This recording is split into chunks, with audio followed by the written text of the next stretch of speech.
Curious George, Hooray for Halloween by Margret and H.A. Rays. This is George. He was a good little monkey and always very curious. One day, George and his friend, the man in the yellow hat, were on their way to a party at Mrs. Gray's house. George did not wait. He liked parties, and he was looking forward to seeing Mrs. Gray.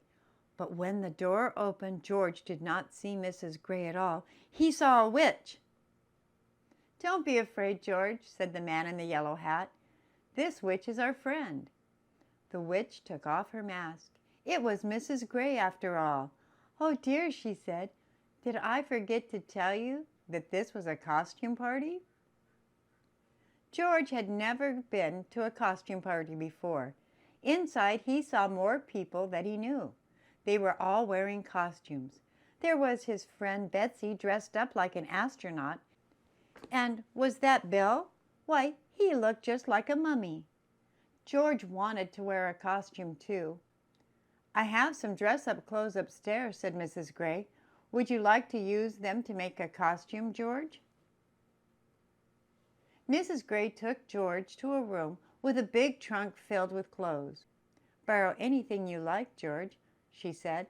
"I have just the thing for your friend downstairs." George tried on lots of costumes. The first was too big, the next was too small, another was too silly, and this one was too scary. At last, George found a costume that was just right. George was a rodeo cowboy. He wore a vest and pants with fringe. He even had a lasso and a hat. If only he could see himself in the mirror. George was curious. Could he see himself if he stood on the bed? No, he needed to jump higher. George bounced on the bed just a little, but still couldn't see. He bounced a little more and a little more.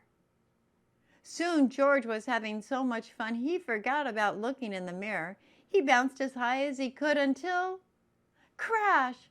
George bounced off the bed. He smashed into the night table and got tangled up in a tablecloth. Suddenly everything went dark. George heard the people downstairs gasp. What was that? Was that a ghost?